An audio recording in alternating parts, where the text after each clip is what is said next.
Assalamualaikum, welcome channel. Assalamualaikum.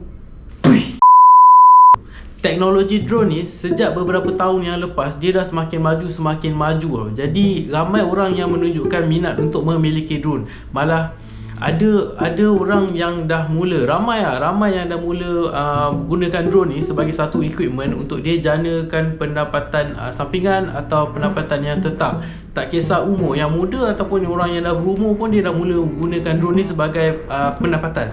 Macam aku pun dulu, masa aku first time dapat drone kan, aku cuma pegang drone tu dan aku cuma rasakan keseronokan dan kepuasan tau. Dan kalau kita fikir dia punya safety features pun kan, kita cuma fikirkan safety features tu untuk pada keselamatan drone tu tau. Kita tak nak drone tu crash, dia hilang, dia pecah, berkecai dan sebagainya. Dan macam mana pula kalau safety features dia kepada kita, kepada orang sekeliling?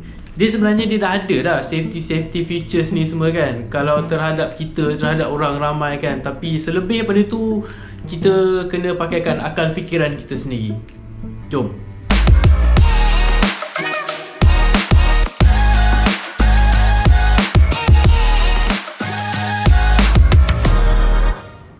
So apa benda yang bahaya sangat dekat drone ni? Drone ni, kalau kau tengok dia punya propeller tu, kau pegang dia punya propeller tu, kau sentuh dia kan, memang kau akan rasakan macam benda tu selamat je. Sebab dia memang plastik, lembut kan. Tapi bila dia berpusing tu, drone ni bila dia bergerak, dia punya kipas tu kan, propeller tu dia berpusing. Dia berpusing dalam satu kelajuan yang sangat laju tau. Dia bukan kipas macam dalam bilik tidur kau, kipas angin tu yang dia punya blade tu sekadar untuk mengeluarkan angin. Tapi ni dia punya propeller tu, dia punya kipas tu, drone ni dia berpusing dalam satu speed untuk mengangkat objek tau. So walaupun ianya plastik, dia lembut, tapi dia bila dia berpusing tu dalam satu kelajuan yang sangat laju tu, dia jadi keras tau. Dan kalau perhatikan dekat propeller tu, dia punya tepi-tepi tu semua memang nipis, macam pisau. Kalau kena dekat tangan kau, kena dekat mata, memang macam pisau blade tau. Dah biasa dah kita nampak orang dia post dekat Facebook. And then aku pun dulu ada tanya juga sebelum aku beli drone kan, drone apa yang sesuai untuk aku sebagai beginner kan. Dan sekarang ni kalau orang tanya aku drone apa yang sesuai untuk beginner, aku akan jawab, lagi mahal drone tu lagi bagus. Ada seorang bapa dulu, dia tanya aku, anak dia nak beli drone apa yang sesuai untuk anak dia. Dan aku cakap berapa bajet dia kan. Dan dia kata dia nak beli drone yang harga dalam 300-400 ringgit. Dan aku cakap no, kalau sebagai beginner punya drone pun, kita kena beli drone yang dia punya teknologi dah stable, dia senang dikawal kan. Kalau kita beli drone yang harga 300-400 tu kan, dia kalau kita kontrol tu, dia susah dikawal tu. Bukan pada kita tau, bukan kita punya masalah yang drone tu susah dikawal. Sebenarnya daripada drone tu sendiri yang dia punya kontrol tu tak baik. Dia memang tak stable. Jadi agak bahaya kalau kita training gunakan drone yang tidak berkualiti.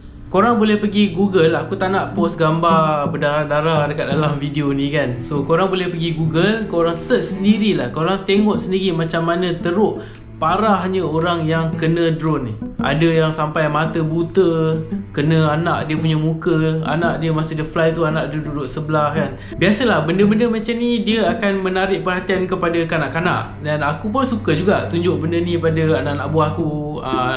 Kalau jumpa dekat padang tu ada budak-budak tu kan, aku suka, dia orang suka nak tanya, dia orang suka nak tahu apa benda ni. Dan aku share, aku tunjuk, aku suka. Tapi aku tahu bahaya kalau budak-budak ada situ dan drone tu sangat rendah kepada kepala kita kan. Dan dekat situ sebenarnya aku agak shaking tau, kontrol drone tu aku agak shaking. Sebab aku tahu memang bahaya budak-budak ada dekat sini kan. Ada juga yang macam dekat tepi laut, aku tengok dia fly drone kan, dia flykan drone tu betul atas kepala orang kan. Dan aku rasa itu tindakan yang salah dan sangat berbahaya.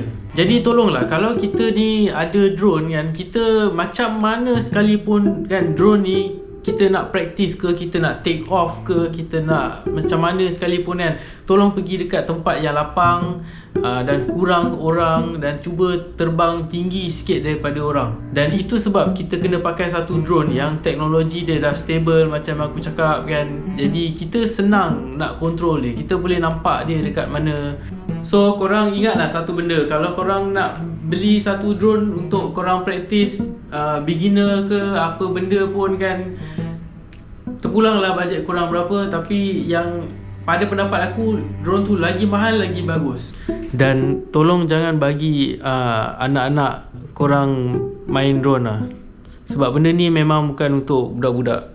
Benda serius, benda ni bukan untuk budak-budak.